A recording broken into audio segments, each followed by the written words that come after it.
करते हैं दिन भर की तमाम बड़ी खबरों की तरफ 15 शहर 15 रिपोर्टर। की कमलनाथ सरकार के कामकाज की तारीफ की है। आज मीडिया से चर्चा के दौरान राज्यपाल ने कमलनाथ सरकार के श्रीलंका में सीता का भव्य मंदिर बनाने, रामपथ का विकास करने और सुंदरकांड जैसे पाठ कराए जाने की तारीफ की है। राज्यपाल ने कहा है कि आज देश को जरूरत मूल विचारों की तरफ लौटने की है और इस दिशा में कमलनाथ सरकार जो कदम उठा रही है वो प्रशंसा के लायक है। हालांकि राज्यपाल ने नागरिकता कानून को लेकर हो रहे विरोध पर अपनी चिंता भी जताई है। राज्यपाल ने कहा है कि जिस कानून को संसद में पारित किया गया है उसका विरोध ठीक नहीं है और सरकारों को इस पर अमल करना चाहिए। साथ ही राज्यपाल ने इस बात के भी संकेत दिए कि यदि सरकार मर्यादाओं का उल्लंघन करती है तो वो अपने संवैधानिक अधिकारों का पालन करेंगे। नर्मदा जयंती के खास मौके पर उद्गम स्थल अमरकंटक में 3 दिवसीय नर्मदा महोत्सव का शुभारंभ आज हुआ, जिसमें खुद मुख्यमंत्री कमलनाथ शामिल हुए। मां नर्मदा के उद्गम स्थल अमरकंटक में होने जा रहे 3 दिवसीय नर्मदा महोत्सव के आयोजन में विविध सांस्कृतिक कार्यक्रम संपन्न होंगे। आज इस कार्यक्रम में शुभारंभ अवसर पर शामिल हुए मुख्यमंत्री कमलनाथ, पूर्व मुख्यमंत्री दिग्विजय सिंह समेत विधानसभा अध्यक्ष एनपी प्रजापति और अन्य कैबिनेट मंत्रियों ने इसका भव्य शुभारंभ किया। सबसे पहले मुख्यमंत्री कमलनाथ मां नर्मदा के उद्गम स्थल पहुंचे और पूजन अर्चन कर मां का आशीर्वाद दिया। इसके बाद वे शोभा यात्रा में शामिल होते हुए आम सभा पहुंचे। सभा स्थल में आम लोगों को संबोधित करते हुए उन्होंने आश्वासन दिया कि अगले साल भी नर्मदा जयंती के अवसर पर और बृहद और भव्य आयोजन किया जाएगा ताकि इसकी लोकप्रियता और अधिक बढ़ सके।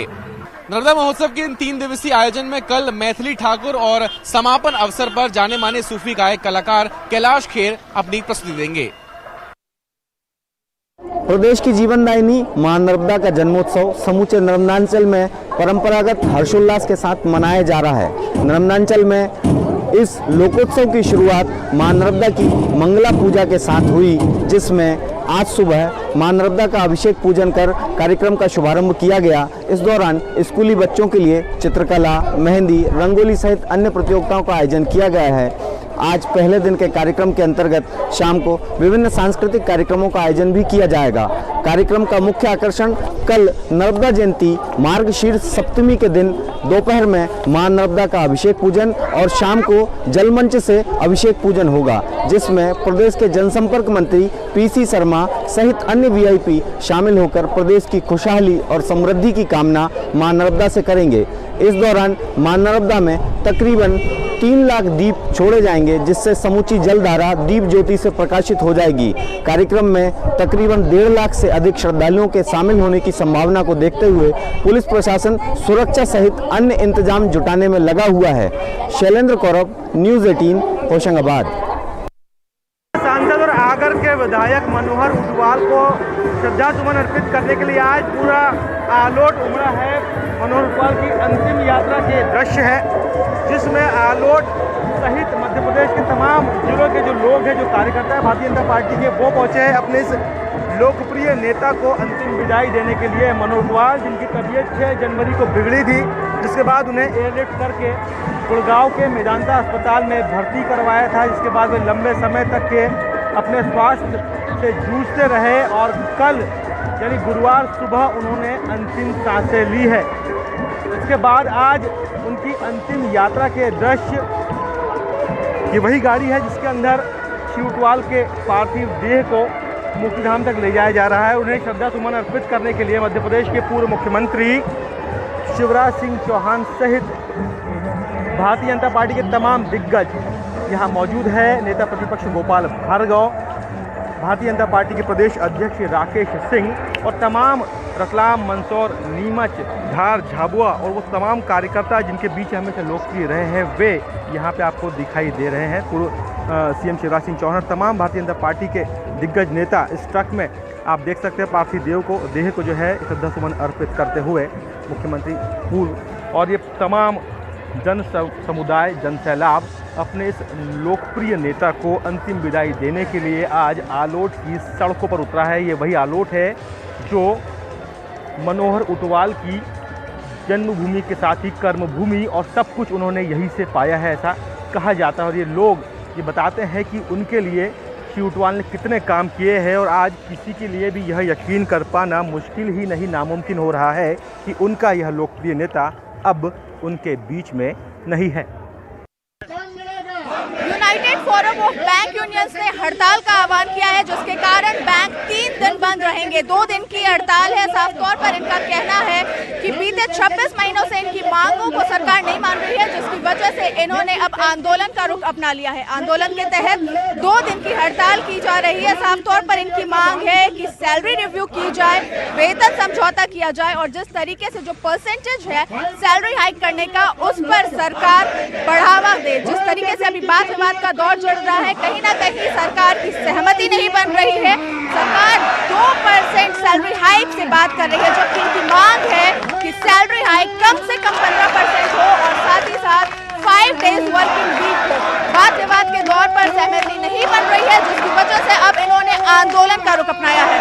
साफ तौर पर यूनियन का कहना है कि सरकार अगर इनकी बात नहीं मानती है तो आने वाले दिनों में ये आंदोलन का रुख अपनाएंगे और आंदोलन करते हुए नजर आएंगे। ये आंदोलन भी अनिश्चितकालीन का होगा, जिसको लेकर के आज राजधानी भोपाल में इन्होंने प्रदर्शन किया। धरना प्रदर्शन के तहत सरकार को चेतावनी दी कि अल्टीमेटम रहते हुए सरकार इनकी बात मान ले, वरना आने वाले दिनों में लोगों को परेशानी होगी। साथ ही साथ इनका आंदोलन और उग्र रूप लेता हुआ दिखाई देगा।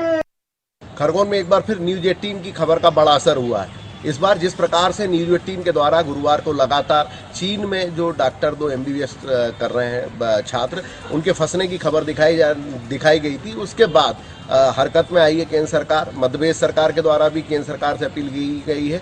न्यूज 18 के माध्यम से जो छात्र हैं उन्होंने खुद ने अपने एक वीडियो कॉलिंग के जरिए अपील की थी। वहीं परिजनों ने भी प्रधानमंत्री सहित मुख्यमंत्री कमलनाथ को भी अपील की थी कि उनके बच्चों को वापस बुलाया जाए। जिस प्रकार से एक वायरस बीमारी के चलते ही चीन में लगातार जो मौत का आंकड़ा बढ़ता जा रहा है, उससे पूरे परिजन सहित जो प्रशासन और शासन चिंतित हुआ और उसके बाद अब केंद्र सरकार हरकत में आई है। बताया जा रहा है कि एयर इंडिया का विमान वहां चीन भेजा गया है। चीन सरकार से संपर्क किया जा रहा है। जल्दी ही इन दोनों छात्रों के साथ एक जो गोगांव का एक और छात्र है रोहित नायर, उसको भी बुलाने की प्रक्रिया शुरू हो गई है। 3 छात्र जो चीन में फंसे हुए हैं और उनको कोई नुकसान ना हो, उसको लेकर भारत सरकार और मध्य प्रदेश सरकार दोनों सक्रिय हो गई हैं और जल्दी ही इन बच्चों को वापस भारत में लाया जाएगा।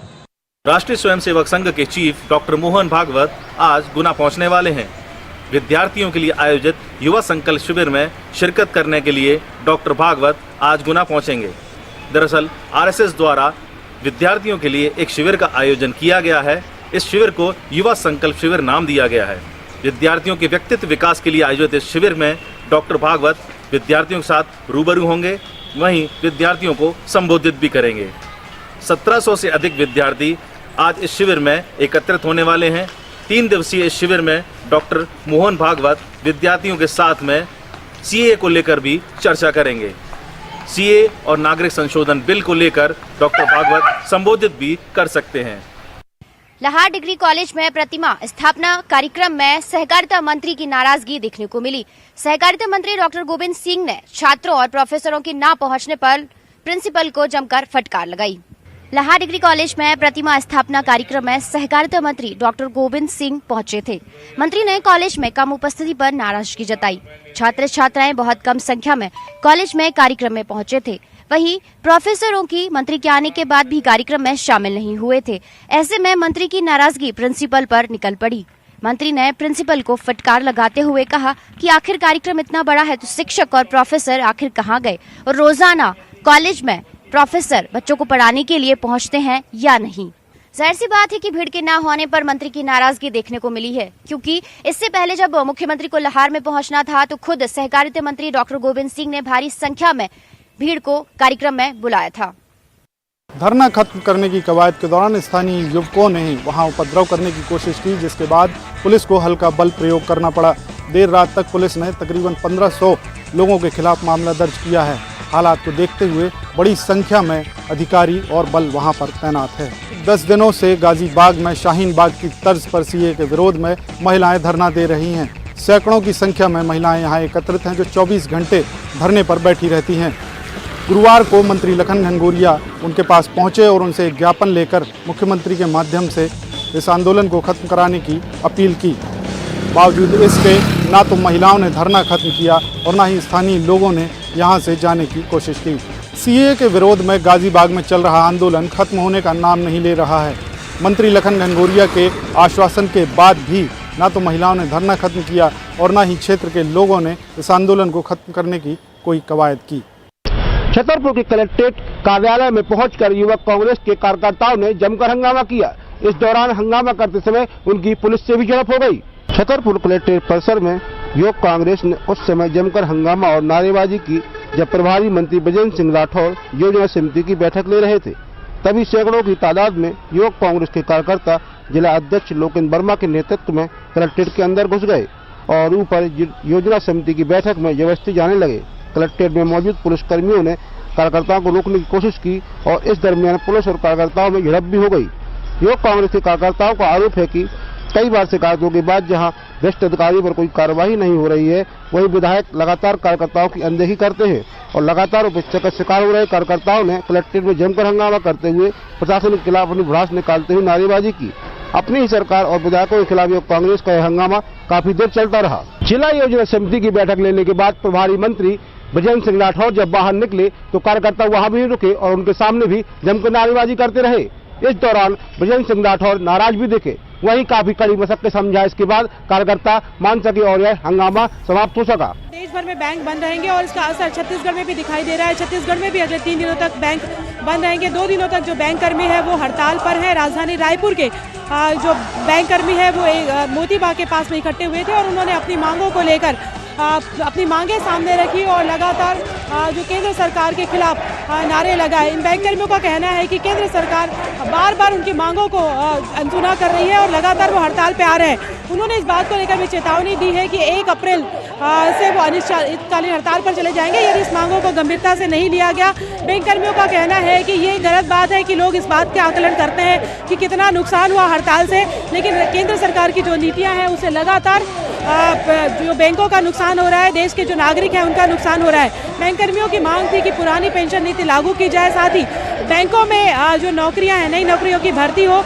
वो ये भी मांग कर रहे थे कि जो बड़े औद्योगिक घराने हैं उन्हें जो लोन दिया गया है उसे डुबन खाते में डाल दिया गया है, जबकि बैंकों के जो लोन है उसकी वसूली की जानी चाहिए। और बैंक कर्मियों का ये आरोप था कि केंद्र सरकार लगातार मनमानी कर रही है और ये सबसे बड़ी विडंबना है कि जब केंद्रीय बजट पेश किया जाएगा उसके पहले तमाम बैंक कर्मी अपने मांगों को लेकर हड़ताल पर है। तो जाहिर तौर पर बड़े तीखे तेवर में तमाम जो बैंक कर्मी है वो नजर आए और वो जो पंजाब नेशनल बैंक की जो मुख्य शाखा है उस वहाँ पर इकट्ठा हुए थे और उन्होंने लगातार केंद्र सरकार के खिलाफ नारे लगाए। अब देखना ये है कि केंद्र सरकार कब जागती है और उनकी मांगों पर गौर करती है, लेकिन ये ज़रूर है कि जिस तरह से तमाम जो बैंक कर्मी हैं वो चुनौती दे रहे हैं कि 1 अप्रैल से अगर मांगे ना मानी गई तो अनिश्चितकालीन हड़ताल पर चले जाएंगे। और इन 3 दिनों तक अगर हम बात करें तो आम लोगों को परेशानी का भी सामना करना पड़ेगा, लेकिन वही देखना ये होगा कि केंद्र सरकार कब इनकी मांगों पर गौर करती है।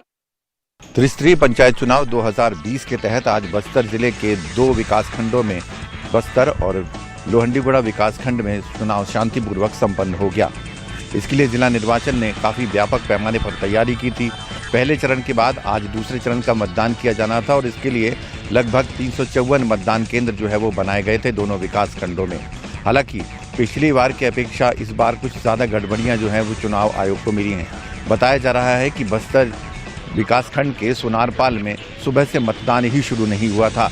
इस बात की खबर जैसे ही एसडीएम को मिली उसके बाद मौके पर एसडीएम और तहसीलदार पहुंचे। पता चला जांच में कि जो पर्ची दी गई थी, जो वोटर लिस्ट दी गई थी पीठासीन अधिकारी को, वो दूसरे वार्ड क्रमांक की दे दी गई थी और यही वजह है कि मतदान जो है सुबह से शुरू नहीं हुआ। जब वहाँ पर पहुँचे काफ़ी संख्या में मतदाताओं ने हो हंगामा किया, तब उसके बाद जो है मतदान शुरू कराया गया। हालांकि मांग ये भी की जाती रही कि चूँकि सुबह 6:45 बजे से मतदान शुरू नहीं हुआ है और मतदान करीबन 11 बजे के आसपास शुरू हुआ है और यही वजह है कि मतदाता ये मांग कर रहे थे या तो ये मतदान को रद्द किया जाए और दूसरे दिन वोटिंग कराई जाए, लेकिन जिला निर्वाचन आयोग ने उसे खारिज कर दिया और ये दलील दी गई कि जितने भी मतदाता वहां पर पहुंचेंगे उन्हें मतदान करने का अवसर मिलेगा और यही वजह है कि हंगामा फिर बाद में शांत हो गया और शांतिपूर्वक लोग मतदान करते रहे। इसलिए कयास यही लगाए जा रहे हैं कि जो आंकड़ा अभी 2 बजे के आसपास पहुंचा है वह 53.20 के आसपास है। ऐसे में माना यह जा रहा है कि 5 बजे के बाद जो परिणाम आएंगे प्रतिशत के, उसमें यह आंकड़ा 70% के आसपास पहुंचेगा। प्रदेश के वर्तमान और रिटायर्ड आईएएस के द्वारा फर्जी एनजीओ बना करके करोड़ रुपए का महा घोटाला करने के मामले में दायर की गई जनहित याचिका पर हाई कोर्ट का एक बड़ा और अहम फैसला आया था, जिसपे जस्टिस प्रसाद मिश्रा के डिवीजन बेंच ने जितने भी दोषी अधिकारी हैं सबके ऊपर एफआईआर करने का सीबीआई को आदेश दिया है, जिसमें 7 दिन के अंदर में सीबीआई को एफआईआर करना है और साथ ही साथ 15 दिनों के अंदर संबंधित ओरिजिनल डॉक्यूमेंट को भी सीज करना है। पूरे मामले को लेकर के जहां पर पूरे राज्य में एक प्रशासनिक हड़कंप मचा हुआ है, वहीं पर आज जितने दोषी आईएएस अधिकारी हैं सब के सब आज हाई कोर्ट पहुंचे हुए थे, जिसमें बताया जा रहा है कि उन्होंने रिवीजन पिटीशन दायर किया है ताकि जो आदेश आया है डिवीजन बेंच से उस आदेश पर पुनर्विचार किया जा सके। लेकिन जो स्पेशल बेंच की ये फैसला सुरक्षित रखा गया था जिसमें ये आदेश आया है, उस स्पेशल बेंच के लिए अभी चीफ जस्टिस के बेंच सोमवार को लगना है, वो तय करेंगे कि किनके बेंच में फिर से सुनवाई होगी। आपको हम बता दें कि कुंदन सिंह ठाकुर जो कुशालपुर के रहने वाले हैं, उन्होंने हाई कोर्ट में 2018 में एक जनहित याचिका दायर किया था, जिसमें कहा गया था कि जो वर्तमान में आईएएस अधिकारी हैं और रिटायर्ड हो चुके हैं, इन्होंने एक एनजीओ बनाया था जो माना में एक राज्य निःशक्त स्रोत संस्था के नाम से बनाया गया था, जिसमें कर्मचारियों के नाम से लाखों करोड़ रुपए हर महीने निकाले जा रहे थे, साथ ही साथ उपकरण की भी खरीदी की जा रही थी। ये सारी चीज को लेकर के करीबन 630 करोड़ रुपए का घोटाला बताया गया था। इसको लेकर के जब अप्रैल 2019 में जब सुनवाई हुई थी, उसमें महाधिवक्ता ने भी माना था कि करीबन 200 करोड़ रुपए का आहरण किया गया है। लेकिन ये सारी चीज को लेकर के जब पूरे दस्तावेजों को खंगाला गया तब पाया गया कि 1000 करोड़ का पूरे तरीके से घोटाला हुआ है। इसको लेकर हाईकोर्ट ने काफी ज्यादा गंभीरता से लिया, साथ ही साथ तत्काल ही एक बड़ा आदेश दिया है कि सीबीआई 7 दिनों के अंदर सारे दोषी अधिकारियों के ऊपर एफआईआर करे।